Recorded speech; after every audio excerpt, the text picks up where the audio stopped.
श्रीपाद राजम शरणम प्रपद्ये. अध्याय 20. श्रीपादांचं दिव्य मंगल स्वरूप. मी सकाळी श्रीपाद प्रभूंच्या दर्शनासाठी कुरुगड्डीला आलो. श्रीपादांच्या दिव्य शरीरातून तेजोमय किरण बाहेर पडत असल्याचं मला दिसलं. त्यांच्या पाणीदार नेत्रात शांती, करुणा, प्रेम, ज्ञान ज्योती स्वरूपात ओसंडत होते. त्यांच्या सहवासात असणाऱ्या भक्तांना शांती, करुणा, प्रेम, ज्ञान यांची काही प्रयास न करता प्राप्ती होत असे. इहलोकात ते एकमेव प्रभू स्वरूप होते. निराकार तत्व साकार होऊन सगुण रूपानं मानवाकार घेऊन डोळ्यासमोर दिसल्यानं मी आनंदानं भावविभोर झालो. श्रीपादांच्या अनुग्रहामुळे त्यांच्या जवळ येऊन नमस्कार करण्याचं भाग्य मला लाभलं. त्यांच्या मुखाकडे पाहताच एक अलौकिक शांती, वात्सल्य, प्रेम माझ्या अंतरंगात व्यापून माझं मन, शरीर आणि हृदयास अवर्णनीय आनंदाची अनुभूती झाली. मी श्रीपादांच्या चरणांना अत्यंत श्रद्धा भावानं स्पर्श केला. माझं शरीर त्या स्पर्शानं हलकं हलकं वाटू लागलं. माझ्या डोळ्यातून तेज बाहेर आल्यासारखं वाटत होतं. माझ्या शरीरातील प्रत्येक अवयवातून काळं तेज बाहेर येत होतं. त्या तेजानं माणसाचा आकार धारण केला. तो आकार माझ्यासारखाच होता. श्रीपादांनी मंद हास्य करत मला प्रश्न केला, तुझ्यासारखा आकार असलेला तो कोण आहे ते कळलं का? मी म्हणालो, स्वामी, तो आकार मी पाहिला. तो माझ्यासारखाच वाटला, परंतु माझ्या शरीरातून कसा बाहेर आला ते कळलं नाही. ती आकृती कोणाची होती तेही कळलं नाही. त्यावर श्रीपाद प्रभू म्हणाले, ते तुझं पाप शरीर होतं. तो तुझ्यातील पापरूपी पुरुष होता. आता तुझ्या शरीरात राहिलेला पुण्य पुरुषच आहे. प्रत्येक मानवाच्या देहात एक पाप पुरुष आणि एक पुण्य पुरुष असतो. ह्या जोडीचं विभाजन होऊन जेव्हा पाप पुरुष निघून जातो तेव्हा तीच मुक्तीची अवस्था असते. ब्राह्मण कुलात जन्म घेतल्यावर निष्ठावंत होऊन पाप शरीराचं दहन करून उरलेल्या पुण्य शरीराचा आपल्या उत्तम कर्मांनी उद्धार करावा. ब्राह्मणांनी आपल्या यजमानांकडून वेदशास्त्रातील विहित कर्म करून घेताना आपल्या उपजीविकेपुरतच धन घ्यावं. अशा प्रकारे न केल्यास ब्राह्मणास यजमानांच्या पापाचं वाटेकरी व्हावं लागतं. त्या पापांना ब्राह्मणांनी आपल्या तमोगुण रूपी अग्नीत दहन करावं. अशा प्रकारे जीवन जगणारा ब्राह्मणच ब्राह्मत्वास प्राप्त होतो. अन्यथा तो जातीनच केवळ ब्राह्मण असतो, ब्रह्मज्ञानी ब्राह्मण नव्हे. आमचे आजोबा बापनाचार्युलू, वडील अप्पळराज शर्मा हे दोघं सद्ब्राह्मण होते. माझी आजी आणि माता सुमती महाराणी त्या दोन्ही पवित्र स्त्रिया होत्या. त्यांचं केवळ स्मरण केल्यानंच लक्ष लक्ष पाप नाहीशी होता. असं बोलणं झाल्यावर श्रीपाद प्रभूंनी क्षणभर मौन धारण केलं. नंतर आपल्या उजव्या हाताच्या बोटांनी भूमी स्पर्श केला. त्यावेळी त्यांच्या डाव्या बाजूने प्रकाशाचा एक झोत निघाला आणि यज्ञासाठी लागणारी साधन सामग्री प्रकट झाली. काही मधुर फळं, सुवासिक फुलं, थोडे सोने, चांदी आणि नवरत्नांचा हार तसंच दिव्य अग्नी प्रकट झाला. माझ्या शरीरातून निघालेला पाप पुरुष भयानक कंपित होऊन आक्रोश करू लागला. श्रीपाद प्रभूंनी त्या पाप पुरुषाला नेत्रानेच अग्नीत भस्म होण्याची आज्ञा दिली. त्यानुसार तो अग्नीत पडून भस्मसात झाला. माझ्या शरीरात अग्नीचा भडका उडाला. स्वामी, मला वाचवा अशी विनंती केली. प्रभूंच्या नेत्रातून एक दिव्य तरंग निघून मला स्पर्शून गेला. माझं शरीर त्या तरंगानं शीतल झालं. माझी कुंडलिनी शक्ती जागृत झाल्यासारखं वाटलं. माझ्या नाडीचं स्पंदन थांबलं. हृदयाचे ठोके थांबल्याप्रमाणे वाटले आणि मी समाधी अवस्थेत गेलो. माध्यान्ह काळ झाला होता. त्या दिवशी गुरुवार होता.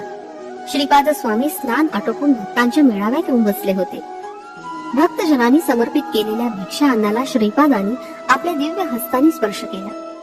कमंडलूतील जलानं जमलेल्या भक्तांवर प्रोक्षण केलं. भिक्षेतील थोडं अन्न काकबळीसाठी काढून ठेवलं. अत्यंत मधुर अशा आवाजात स्वामींनी मला नावानं हाक मारली आणि सगळ्यांना भोजनाची अनुज्ञा दिली. मला त्यांच्या जवळ बोलावून घेतलं. क्षणभर डोळे झाकून पुन्हा उघडून माझ्याकडे स्नेहाळ नजरेनं पाहिलं. त्यावेळी त्यांच्या हातात एक चांदीचं पात्र प्रकट झालं. त्यात हलवा भरलेला होता. श्रीपाद प्रभू म्हणाले, शंकर भट्टा, माझे भक्त मला त्यांच्या भक्तिपाशानं बांधून ठेवतात. मी निरपेक्ष भक्तिभावाला भुलून जातो. श्रेष्ठींच्या घरी त्यांची धर्मपत्नी माझ्यासाठी आवर्जून हलवा करत असे. मी जेवल्यावरच तिचं समाधान होई. त्यांची नात लक्ष्मी वासवी तिनं माझ्या हातावर राखी बांधली होती. तिच्या पतीच्या पत्रिकेत अनिष्ट योग असल्याचं एका ज्योतिषानं सांगितलं होतं. तिनं मला विनंती केली की तिच्या राखीचा स्वीकार करून तिला अखंड सौभाग्याचा आशीर्वाद द्यावा. मी तिला अखंड सौभाग्याचा आशीर्वाद देऊन फुलं, बांगड्या आणि कुंकवाचा प्रसाद दिला. तिच्या आजी व्यंकट सुब्बामानं प्रेम भावानं तयार केलेला हलवा तिने मला दिला. या मधुर प्रसादाच्या सेवनानं अनेक जन्मांची पाप नष्ट होतात. माझ्या प्रेमळ भक्तांनी श्रद्धा भावानं दाखवलेल्या नैवेद्याचं मी त्यांच्या घरी सूक्ष्म रूपानं जाऊन सेवन करतो. परंतु श्रेष्ठींच्या घरचा महाप्रसाद मात्र मी प्रत्यक्ष जाऊन स्वीकार करतो. सर्व भक्तांनी हा प्रसाद घ्यावा असं श्रीपादांनी सांगितलं. या प्रसादाच्या माधुर्याचं वर्णन कोणाला करता येईल. प्रसादाचा थोडा भाग त्यांनी आकाशात फेकला. तो नभोमंडळात विलीन झाला. थोडा प्रसाद त्यांनी भूमीस अर्पण केला. तो भूमातेनं स्वीकार केला. तो प्रसाद सर्व भक्तांनी वाटून घेतला. कोणासही निराश करायचा नाही असा श्रीपाद प्रभूंचा स्वभाव होता. तो प्रसाद कितीही वाटला तरी कमीच होत नव्हता. त्याच वेळी पद्मशाली कुलातील गुरुचरण नावाचा एक भक्त तिथे आला. त्याला श्रीपाद स्वामींनी चांदीच्या पात्रातील प्रसाद दिला. तो त्यानं मोठ्या श्रद्धाभावानं खाल्ला. नंतर स्वामींच्या आदेशानुसार ते चांदीचं पात्र कृष्णा नदीच्या पात्रात सोडून दिलं. यानंतर श्रीपाद प्रभू म्हणाले, पद्मशाली कुलातील मार्कंडेय गोत्र असणारे लोक कालांतरानं मांस भक्षण करणारे झाले. माझ्या सान्निध्यात काही कारण नसलेले कार्य कधीच होत नाही. गुरुचरणा, तू कित्येक दिवसापासून मला नैवेद्य दाखवून श्री गुरु शरणम, स्वामी शरणम असं नामोच्चारण करत पवित्र जीवन व्यतीत करत आहेस.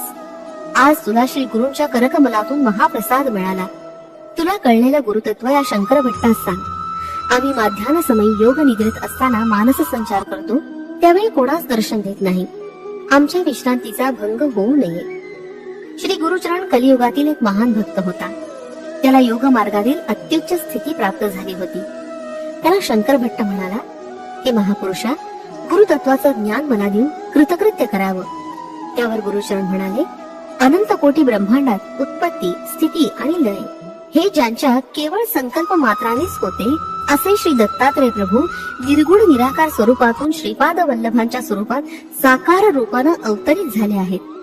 त्यांना साकार समजणं महादोषास्पद आहे. कारण ते साकार रूपात असले तरी निराकारच आहे. सगुण रूपात दिसत असले तरी निर्गुणच आहेत. एका देवतेच्या रूपात दिसत असले तरी सर्व देवता त्यांच्यामध्ये सामावलेले आहेत. ते सर्व योग मार्गाचे श्रेष्ठ गुरु आहेत. सृष्टीतील अनेक महर्षींनी आपापल्या साधन वैशिष्ट्यानं साक्षात्कार करून घेतलेल्या देवतांचं स्वरूप म्हणजेच श्रीपादांचं दिव्य रूप होय. पूर्व काळापासून महर्षींना अनेक दिव्य शक्ती प्राप्त होत्या. वशिष्ठ ऋषी हव्ययुक्त यज्ञ करीत असत. विश्वामित्र ऋषी हव्य सामुग्री शिवाय यज्ञ करत. जमदग्नी ऋषी विश्वामित्र ऋषींचं अनुकरण करत. आपले श्रीपाद प्रभू सर्व प्रकारच्या यज्ञांचं समर्थन करत. कोणतेही कर्म करण्यास अथवा न करण्यास किंवा वेगळ्या पद्धतीने करण्यास त्या कर्माचं आणि मंत्राचं रहस्य जाणण्यास ते समर्थ होते. श्रीपाद प्रभू सर्व समर्थ असून सर्व कर्मांचं रहस्य जाणणारे असल्याने त्यांना त्या त्या व्यक्तीच्या आचरणाचं सूक्ष्म ज्ञान होतं. बापनाचार्युलू, नरसिंह वर्मा, व्यंकटप्पय्या श्रेष्ठी यांना अनेक प्रकारच्या योगाचं ज्ञान होतं. सर्व शक्तीमध्ये प्रेमशक्ती सर्वात श्रेष्ठ आहे. या तिघांना श्रीपाद प्रभूंची वात्सल्य भक्ती प्राप्त होती. त्यांच्या प्रेमशक्तीमुळे ते स्वामींना आपलं इच्छित कार्य सुसंपन्न करण्याचा आग्रह करून ते करून घेत. श्रीपाद स्वामी सुद्धा त्यांचं कार्य मोठ्या आनंदानं सुसंपन्न करीत असत. श्रीपाद प्रभू प्रत्येक स्त्रीमध्ये आपल्या मातेचं स्वरूप पाहून सहज स्वभाव, सहज वात्सल्यानं शिशुप्रमाणे वर्तन करीत. त्या स्त्रिया सुद्धा स्वामींची शिशुरूपातच प्रेमभावानं आराधना करीत. हीच महामाया. योगी आणि वेदज्ञ यांनी पुन्हा पुन्हा वर्णन केलेला निर्गुण निराकार परब्रह्म स्वरूप दिव्य शिशु पीठिकापुरम या क्षेत्री आपल्या दिव्य लीलांनी सर्वांचं चित्त आकर्षित करत असे. या शिशूच्या लीलांचं वर्णन करणं अतर्क्य होतं. दैव मार्गानं, योग मार्गानं, ज्ञान मार्गानं, वेदशास्त्राच्या अध्ययनानं साधना करणाऱ्या साधकांना त्यांच्या त्यांच्या मार्गानं श्रीपाद श्रीवल्लभांच्याच कृपेचा लाभ होतो. यानंतर शंकर भट्ट त्या महान भक्त श्री गुरुचरणांना म्हणाले, महाराज, आपण श्रीपाद स्वामींचं प्रथम दर्शन कसं झालं तो कथा प्रसंग सांगून माझा उद्धार करावा. गुरुचरण म्हणाले, हे ब्राह्मणोत्तमा, तुम्ही अत्यंत धन्य धन्य आहात. तुम्हाला श्रीपाद प्रभूंच्या दिव्य लीलांचं समक्ष दर्शन पूर्वजन्मीच्या सुकृतामुळेच घडलं. तुम्हाच प्रतिदिन स्वामींच्या करुणा कटाक्षाचा लाभ होतो. मी देवभक्त कुटुंबात जन्मलो. लहानपणापासूनच मी आमचं कुलदैवत श्री दत्त प्रभूंची भक्ती करत आहे. आमच्या कुटुंबात अनेक आर्थिक समस्या होत्या. मी दत्तात्रेयांची अत्यंत श्रद्धेने आराधना करत होतो, परंतु समस्या काही कमी होत नव्हत्या. आमच्या गावातील काही लोकांनी मला सल्ला दिला की तुझ्यावर श्री दत्तात्रेयांची कृपा नाही, तू दुसऱ्या कुलदेवतेची निवड करून त्यांची आराधना कर. असं केल्यानं तुझं संकटातून निवारण होईल. मी त्यांच्या मतात सहमत होऊन रात्री झोपलो. मला स्वप्नात रात्री एक भयंकर कसाई दिसला. तो प्रेमानं शेळ्यांचा सांभाळ करत असे, परंतु दररोज तो काही शेळ्यांचा बळी देत असे. त्याच्या हातातील कोयता पाहून मी भयभीत झालो. तो मेघाप्रमाणे गंभीर स्वरात म्हणाला, मी दत्त आहे. तू कोणत्याही देवदेवतांची आराधना केलीस तरी त्या स्वरूपात मीच असतो.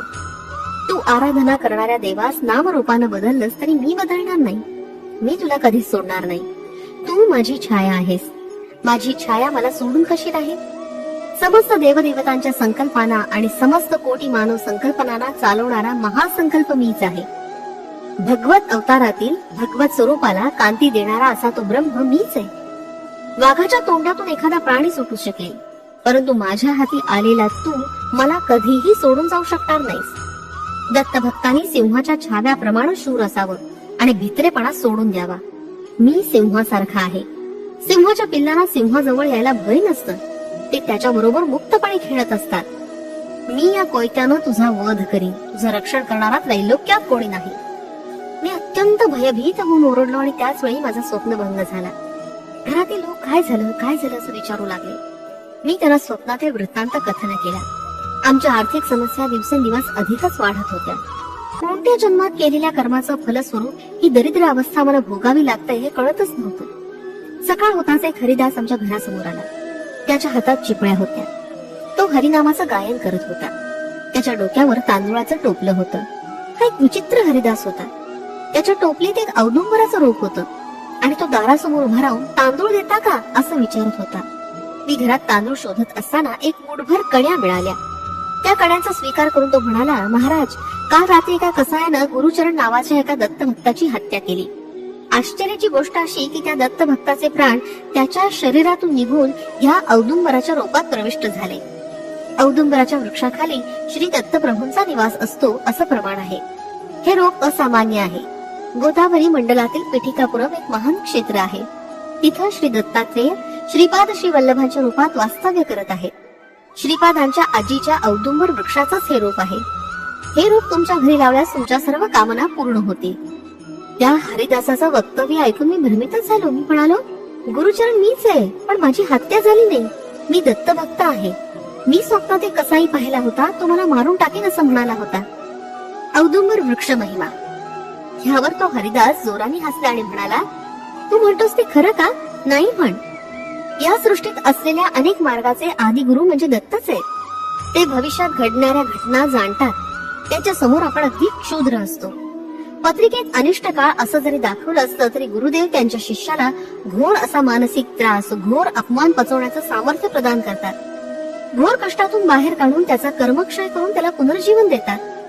तसंच अवतारी पुरुष त्यांच्या आश्रितांचं दुःख दूर करून त्यांच्या व्याधी कमी करून त्यांना पुनर्जन्म प्रदान करतात. दत्तात्रेय प्रभू त्यांच्या भक्तांना प्राणशक्ती देऊन त्यांचा नित्य निवास असणाऱ्या औदुंबर वृक्षातून निघणाऱ्या प्राणशक्तीद्वारा आपल्या भक्तांचं रक्षण करतात. अल्पबुद्धीचे साधक मात्र असं समजतात की त्यांच्या शरीरातील प्राणशक्तीमुळे ते जिवंत आहेत.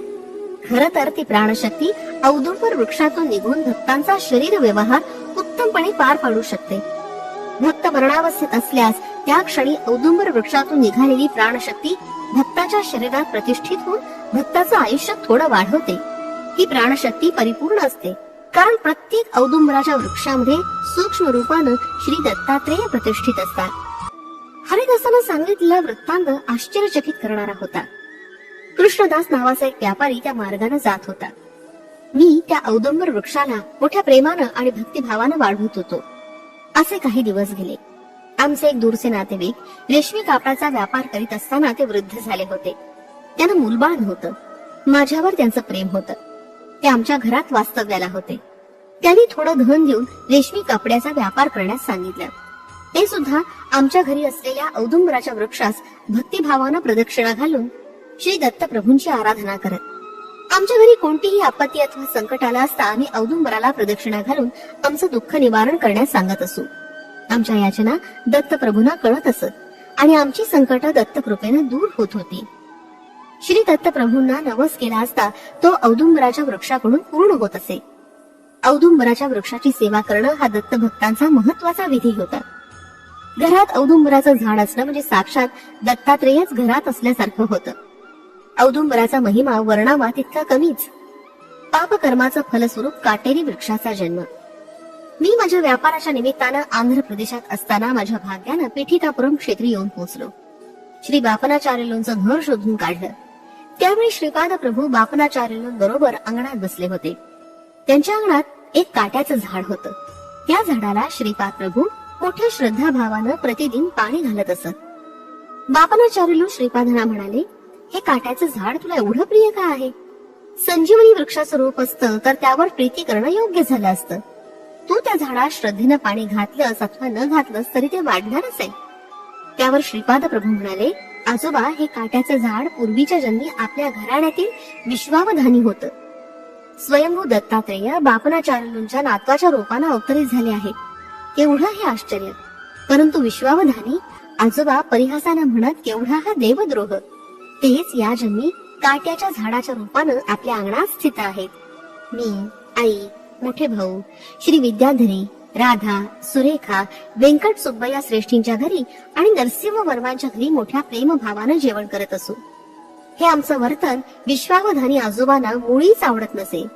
ते क्रोधानं म्हणत, बल्लारी आणि मंदकोटा या दोन कुटुंबातील धर्मभ्रष्ट करणाऱ्यांना ब्राह्मण समाजातून बहिष्कृत करा. आज तेच आजोबा काट्याच्या वृक्षरूपात दिसत आहेत. श्रीपाद श्रीवल्लभ प्रत्यक्ष दत्तात्रेय आहेत का याचं प्रमाण काय?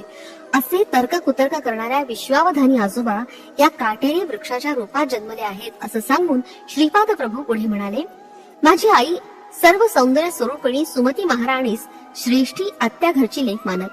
एकदा त्यांनी तिला सन्मानानं जेवणास बोलवून तिची नूतन वस्त्राने ओटी भरले.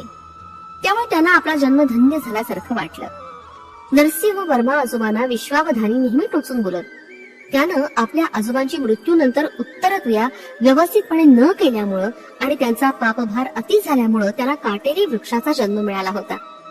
त्या काटेरी झाडास पाहून आणि पूर्व वृत्तांत जाणून श्रीपाद प्रभूंना त्यांची दया आली. त्यांनी त्या झाडावर थोडं पाणी शिंपडून त्या अंगणातून बाहेर आले. श्रीपादांचं मुग्ध मनोहर रूप पाहून मला आनंदाचं भरत आलं आणि नेत्रांतून आनंदाश्रू वाहू लागले. मी श्रीपाद प्रभूंच्या दिव्य चरण कमलावर आपलं मस्तक अत्यंत नम्र भावानं टेकवलं. श्रीपादांनी मोठ्या प्रेमभरानं मला कुरवाळलं आणि म्हणाले, हे गुरुचरणा, उठ, काय हा वेडेपणा! तू पुनर्जन्म घेऊन माझ्याकडे आला आहेस. मी कापडाचा व्यापारी असल्याचं ओळखून बापनाचार्युलू म्हणाले, आमच्या सोनियासाठी तुझ्याकडे कपडे आहेत काय? मी श्रीपादांना शोभतील असे कपडे काढून दिले. श्रीपाद प्रभू गुरुचरणास आत घेऊन आले आणि म्हणाले, आता तुला एक गंमत दाखवतो, ती तू बघ. त्यांच्या बरोबर बापनाचार्युलू सुद्धा होते. श्रीपाद प्रभू सर्वांना त्या काटेरी झाडाजवळ घेऊन गेले आणि म्हणाले, हे विश्वन्ना आजोबा, तुमच्या मुलांनी श्राद्धरहित श्राद्ध कर्म केल्यानं आणि बापनाचार्युलूंसारख्या महापुरुषाची अकारण निंदा केल्यानं तुम्हाला हा काटेरी झाडाचा जन्म आला. हा गुरुचरण तुमचा पूर्वजन्मीचा पुत्र आहे. याच्या हातून श्रद्धापूर्ण भावानं मी आपलं उत्तर कर्म करवून घेईल. यासाठी तुमची संमती आहे ना? हे प्रभूंचं वक्तव्य ऐकून आम्ही सर्व आश्चर्यचकित झालो. त्या काटेरी झाडास आच्छादलेला विश्वावधानीचा प्रेतात्मा म्हणाला, यापेक्षा मोठं भाग्य ते कोणतं? श्रीपादांनी गुरुचरणास ते काटेरी झाड उपटून काढून त्यास अग्नी देण्यास सांगितलं. गुरुचरणानं श्रीपाद प्रभूंच्या सांगण्याप्रमाणे ते काटेरी झाड उपटून त्याचं दहन केलं आणि नंतर स्नान केलं. स्नानानंतर प्रभूंनी त्यास विभूती लावण्यास सांगितलं. त्यावेळी श्रीपाद म्हणाले, भगवान शिव जे भस्म धारण करतात ते महायोगी, महान तपस्वी, महान भक्त, महान सिद्ध पुरुष यांच्या मृत्यूनंतर त्यांच्या शरीराच्या दहनाची पवित्र विभूती असते. शिवप्रभूच्या तेजोमय वलयात हे महात्मे ऐक्य स्थितीत विश्राम करतात. वानर, सर्प, गाय या पशूंची न कळत आपल्या हातून हत्या झाल्यास त्यांची न चुकता उत्तर क्रिया करावी. त्यांचं श्रद्धापूर्वक दहन करून अन्नदान करावं. मंत्रपूर्वक करण्याचा कोणताही विधी करण्याची इथे आवश्यकता नाही. आपल्या पूर्व ऋणानुबंधनानं कोणत्याही जीवाची नकळत हत्या झाल्यास त्यांचं श्रद्धापूर्वक दहन करावं. असं केल्यानं पापकर्माचा नाश होतो आणि त्या प्राण्यांना सद्गती मिळते. पूर्व काळात गौतम नावाचे एक महर्षी होते. त्यांची पत्नी अहल्या एक महान पतिव्रता स्त्री होती. त्यांनी विश्वशांतीसाठी कोटी कमलानं यज्ञ केला होता. गौतम महर्षी आपल्या तपोबलानं घरासमोर अन्नधान्याचं पीक उगवत असत. मानवाला आहाराशिवाय जीवन जगणं शक्य नाही. महर्षी गोधनाची सुद्धा वृद्धी करत, तसंच गो अमृतासारख्या पदार्थांची निर्मिती करत. श्रीपाद प्रभू पुढे म्हणाले, यज्ञ याग न केल्यास विश्वनियंता देवता आणि मानव यांच्या परस्पर सहकार्यानं चालणारं जीवन निरर्थक होऊन धर्माला ग्लानी येते. माया निवारणासाठी, गोहत्येचं पातक निवारण्यासाठी गोदावरी नदी गौतम ऋषींच्या सहाय्यानं अवतरित झाली. त्यांच्या या महान कार्यासाठी सारा जनसमुदाय त्यांचा अत्यंत ऋणी आहे. विश्वावधानी हा गौतम गोत्रातीलच होता, परंतु त्याचा संबंध या गोत्रात जन्म घेण्यापुरताच होता. त्रेतायुगात पेठिकापुरम या क्षेत्रात सावित्री काटक नावाचा यज्ञ करण्यात गौतम महर्षींचा मोठा भाग होता. विश्वावधानींच्या भाग्यानंच त्याला पेठिकापुरम इथं जन्म मिळाला आणि अत्यंत दुर्लभ असं माझं दर्शन त्याला झालं. तो अयोग्य असला तरी माझ्या निर्व्याज प्रेम करुणेनं त्याला सद्गती मिळाली. ही सद्गती श्री दत्तात्रय प्रभूंच्या कृपा प्रसादानं प्राप्त झाली. ऋणानुबंध नसेल तर कुत्रा सुद्धा जवळ येत नाही. आपणास कोणी सहाय्य मागण्यास आल्यास आपण शक्य तेवढी मदत करावी. मदत करणं शक्य नसल्यास आपल्या मधुर वाणीनं आपली असमर्थता व्यक्त करावी, परंतु निष्ठुर होऊ नये. जर तुम्ही कठोर वागल्यास सर्व भूतांमध्ये चैतन्य रूपानं वास करणारा मी सुद्धा तुमच्या बरोबर तसंच वर्तन करीन. तुम्ही जसे लोकांशी वागाल तसेच लोक तुमच्याशी वागतील. या संपूर्ण सृष्टीतील सत्याचं एकमेव मूल कारण मी आहे. मी सर्व सत्याचे सर्वमय परमसत्य आहे. वेदात सुद्धा असं सांगितलंय की ज्ञानाचं अंतिम सत्य ब्रह्म आहे. श्रीपाद प्रभूंचं हे वक्तव्य ऐकून बापनाचार्यूंच्या डोळ्यातून आनंदाश्रू वाहू लागले. मोठ्या प्रेमभावाने श्रीपादांनी ते आपल्या बाल हाताने टिपले आणि म्हणाले, आजोबा, तुम्ही सर्वदा माझ्या ध्यानातच असता. तुमचा जन्म धन्य आहे. मी नृसिंह सरस्वतीच्या अवतारात अगदी तुमच्या सारखंच रूप धारण करणारे हे त्रिवाल सत्य आहे. बोलताना श्रीपादांनी आजोबांचा हात हातात घेतला होता. त्यावेळी बापनाचार्य म्हणाले, श्रीपादा, माझ्या मनात कित्येक दिवसापासून एक शंका आहे, विचारू का? त्याच क्षणी श्रीपाद चिरहास्य करून म्हणाले, माझ्याकडे काय शंका आहे? मी 10 वर्षाचा बालक तुमच्या शंकेचं समाधान कसं करू शकेन? प्रयत्न करून पाहीन. यावर बापनाचार्यांनी प्रश्न विचारण्यास आरंभ केला. ते म्हणाले, सृष्टी, स्थिती आणि लय यांचे कर्ते ब्रह्मा, विष्णू आणि महेश आहेत ना? श्रीपाद म्हणाले, हो, त्यात शंकाच नाही. त्यांच्या स्त्री शक्ती स्वरूपात सरस्वती, लक्ष्मी आणि पार्वती आहेत ना? यावर श्रीपादांनी होकारार्थी मान हलवली. या त्रिमूर्तींना आणि त्यांच्या 3 शक्तींना निर्माण करणारी आदी पराशक्ती आहे ना? श्रीपाद म्हणाले, हो. यावर बापनाचार्य म्हणाले, तर त्यांच्यासमोर तू कोण आहेस? तू नेहमी माझ्या बांधवांना सांगतोस ती वासवी कन्या कोण? तुम्ही दोघं बहीण भाऊ आहात, त्याला काही शास्त्राधार आहे का? श्रीपाद सर्व देव स्वरूप, सर्व देवतांचं मूळ श्रीपाद प्रभूच. एकानंतर एक असे अनेक प्रश्न ऐकून श्रीपाद प्रभू मुग्धपणे हसले आणि म्हणाले, आजोबा, आत्ताच तुमच्या दृष्टीसमोर काट्याच्या झाडास सद्गती दिली. मी केलेल्या कामास काही शास्त्र प्रमाण आहे का? यासाठी अशा प्रकारच्या चिकित्सेची गरज नाही. मी योगी असून सर्व योग क्रियात असतो, त्यामुळे कोणत्याही भूमिकेत मी समरस होतो. सृष्टी ही माझीच माया आहे, तिलाच आपण सृष्टी मानतो. संपूर्ण सृष्टीत एकच भगवत चैतन्य भरून राहिलं आहे. ते विविध स्थितीत आणि विविध अवस्थेमध्ये परिणामाला वशीभूत होऊन राहिलं आहे. या परिणाम क्रमाला कालाचा आधार आहे. कालाचं ज्ञान प्राप्त होत असल्यानं परिणाम चक्र अनुभवास येतं. या कालाची गणना आकाशातील सूर्य, चंद्र, तारे, ग्रह यांच्या गतिमानानं कळते. अत्रि महर्षींना त्रिकालाचं आणि 3 अवस्थांचं ज्ञान होतं. या सृष्टीतील एक महान पतिव्रता म्हणून अनसूया माता प्रसिद्धी पावली. श्रीपाद प्रभू पुढे म्हणाले, मला सृष्टी, स्थिती आणि लय तसंच स्थूल, सूक्ष्म आणि कारण अशा 3 देहांबद्दल आणि भूत, भविष्य आणि वर्तमान कालाबद्दल एकाच कालात अनुभव येतो. त्यामुळे माझं नित्य वर्तमानच असतं. घडून गेलेलं, घडत असलेलं आणि पुढे घडणार हे सर्व मी एकाच काळात अनुभवतो. अशा स्थितीत त्रिमूर्ती, त्रिशक्ती माझ्यात असणं ही आश्चर्याची गोष्ट नाही. त्रिमूर्ती, त्रिशक्ती सृष्टीच्या उपपत्तीच्या अगोदर आदी पराशक्तीच्या रूपानं होती ही गोष्ट खरीच आहे.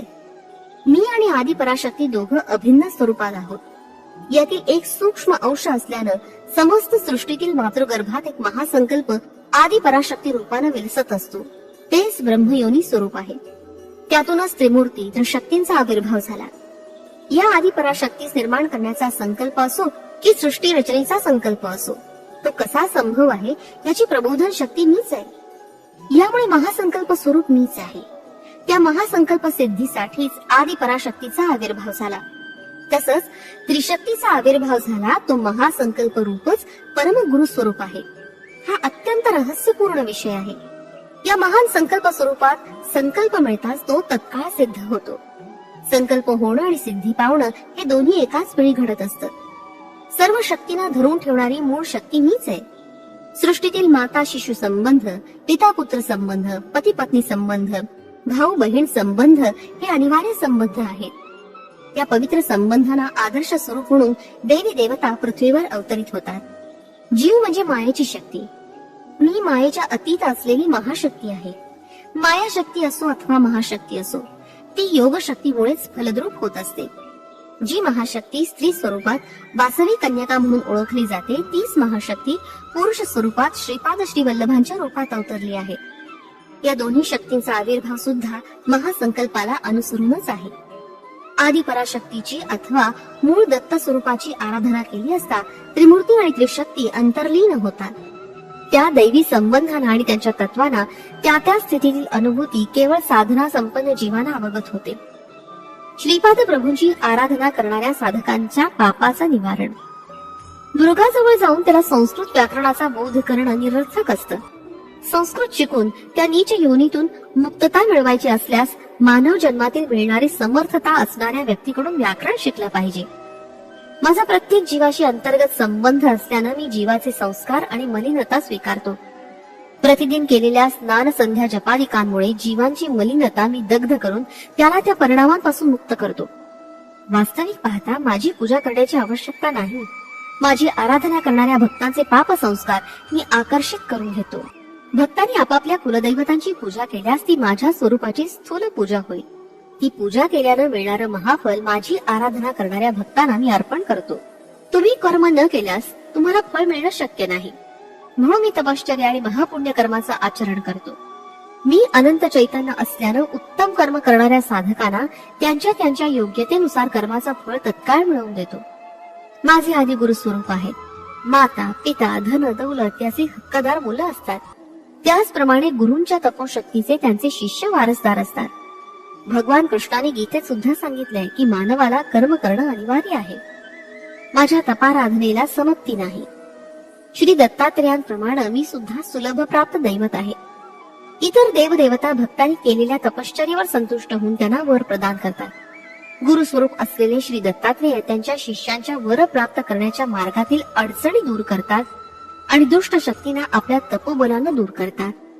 ते अनुग्रह करणारे परम कारुण्य मूर्ती स्वरूप आहे. आजोबा मला स्मरण करताच प्रसन्न होणारे दैवत असं म्हणतात. सर्वांचं मूळ असलेलं गुरुरूप मीच आहे. हे महान करुणेनं अवतरित झालेलं परम गुरुतत्व स्वरूप असल्यानं या अवताराला समाप्ती नाही. माझ्या भक्तांच्या हाकेला मी तत्काळ साथ देतो. माझ्या भक्तांची हाक केव्हा येते याची मी वाटच पाहत असतो. साधकाने माझ्याकडे एक पाऊल जरी टाकलं तरी मी त्यांच्याकडे 100 पावलं चालून जातो. आपल्या डोळ्यांच्या पापड्या ज्याप्रमाणे डोळ्याची काळजी घेतात त्याप्रमाणे मी माझ्या भक्तांची काळजी घेऊन त्यांना त्यांच्या संकटातून अडचणीतून सोडवतो. ही माझी सहज प्रवृत्ती आहे. श्रीपाद प्रभूंच्या या वक्तव्यानंतर मी त्यांना प्रश्न केला, हे महागुरु, मी सोमलता आणि सोमयागाबद्दल अनेकांकडून ऐकलं आहे. कृपा करून त्याबद्दल विवरण करून सांगावं. यावर श्रीपाद प्रभू म्हणाले, सोमलता ही संजीवनी वनस्पती आहे असं म्हणतात. तुला ती पाहायची आहे का? मी होकारार्थी मान हलवली. तत्काळ श्री प्रभूंच्या हातात संजीवनी वेल प्रकट झाली. त्याने ती मला मोठ्या सन्मानानं दिली. तो त्यांचा दिव्य प्रसाद माझ्या पूजा मंदिरात जपून ठेवला आहे.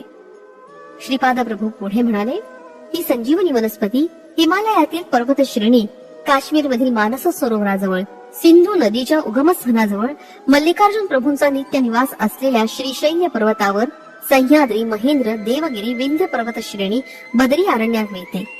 या मुळीच्या प्रभावानंच लक्ष्मणाची मूर्छा दूर झाली होती. या वनस्पतीच्या सेवनानं अनेक असाध्य रोग बरे होतात. लेपानं अवकाश गमन सिद्धी प्राप्त झाल्यासारखं वाटतं. सेवनानं हाडांना बळकटी येते, नेत्रकांती वाढते, श्रवणशक्ती सुधारते. या मुळीच्या प्रभावानं अग्निभय, जलभय आणि विषभय दूर होतं. या मूलिकेमुळे अष्टसिद्धी प्राप्त होतात. या संजीवनीच्या झाडाला शुक्ल पक्षाच्या सुरुवातीपासून रोज एक पान येऊन पौर्णिमेपर्यंत 15 पानं येतात. कृष्ण पक्षाची सुरुवात होताच प्रत्येक दिवशी एक पान गळून पडतं आणि अमावस्येला झाड वाळून जातं. या वाळलेल्या झाडाची फांदी रात्री पाण्यात भिजवून ठेवल्यास त्याच्यातून प्रकाश बाहेर पडतो. सह्याद्री पर्वत श्रेणी, भीमाशंकर पर्वताजवळ क्रूर मृग या संजीवनी मुळीचं रक्षण करतात. अमावस्येच्या रात्री सुद्धा दिव्य कांतीनं चमकणारी संजीवनी मुळी शोधणं सोपं होतं. श्रीपाद प्रभू पुढे म्हणाले, हे गुरुचरणा, याप्रमाणे 24 प्रकारच्या दिव्य औषधी मुळी आहेत. त्या सर्व अत्यंत पवित्र आहेत. त्यांचा आश्रय देवता शक्ती घेतात. पवित्र अशा वेद मंत्रांचा उच्चार करत अत्यंत विनम्र भावाने या मुळी तोडल्या पाहिजेत. त्या 24 औषधी मूलिका अशा आहेत: सोम, महासोम, चंद्र, अंशुमान, मंजुवान, रजित प्रभू, दुर्वा, कानियान, श्वेतान, कनकप्रभा, प्रतापवान, लालिवृत्त, करधीन, अंशवान, स्वयंप्रभा, रुद्राक्ष, गायत्री, एष्टम, पावत, जगत, शाकर, अनिष्टम, रैत, त्रिपाद गायत्री. मी श्रीपादांचा निरोप घेऊन पीठिकापुरमहून निघालो. मी शंकर भट्टाला हा वृत्तांत विवरण करून सांगितला. महागुरूंचा मानस संचार पूर्ण झाला आणि त्यांच्या दर्शनास येण्याची आज्ञा झाली. मी श्रीपाद श्री प्रभूंच्या दर्शनानं धन्य झालो. मला त्यांच्या दिव्य हस्तानी फळांचा प्रसाद मिळाला.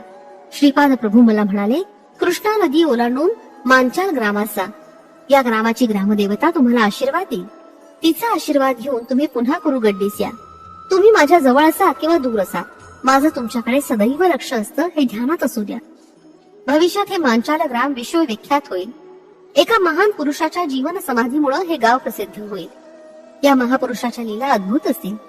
पीठिकापुरम स्थूल दृष्टीने पाहिल्यास एक आहे आणि सूक्ष्म दृष्टीने पाहिल्यास वेगळं आहे. तेच सुवर्ण पीठिकापुरम ते माझ्या शरीरास वेढून तेजोमय सुप्रतिष्ठित आहे. कोणत्याही योगातील, कोणत्याही देशातील, कोणत्याही काळातील व्यक्ती असो, माझ्या नेत्र कटाक्षानं त्याचं चैतन्य सुवर्ण पीठिकापुरात सुप्रतिष्ठित होते. हा योगदृष्टी असणाऱ्या भक्तांना कळणारा विषय आहे. सुवर्ण पीठिकापुरातून जीवन चैतन्य स्थान संपादन करून घेणारे सारे भक्त धन्य आहेत. त्यांना मी जन्मजन्मांतरी सांभाळीत राहीन. पिता समान शंकर भट्टा अनेक शतसंवत्सरानंतर माझ्या अंगणात महासंस्थान उभारण्यात येणार आहे. ते माझ्या आजोबांच्या घरी जिथं माझा जन्म झाला त्या ठिकाणी औदुंबर वृक्षाच्या छायेत असेल. माझा पुढचा अवतार श्री नृसिंह सरस्वती या नावानं होणार आहे. या अवताराची मूर्ती सुद्धा या महासंस्थानात स्थापित होईल.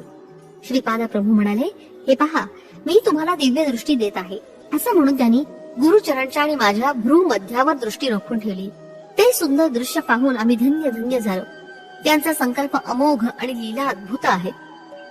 आम्ही पुढे जाण्यास निघालो तेव्हा श्रीपाद प्रभू म्हणाले, वशिष्ठ ऋषींचा अंश असलेला एक भक्त माझ्या संस्थानात पुजारी म्हणून येईल. फलश्रुती कष्ट नष्ट निवारण.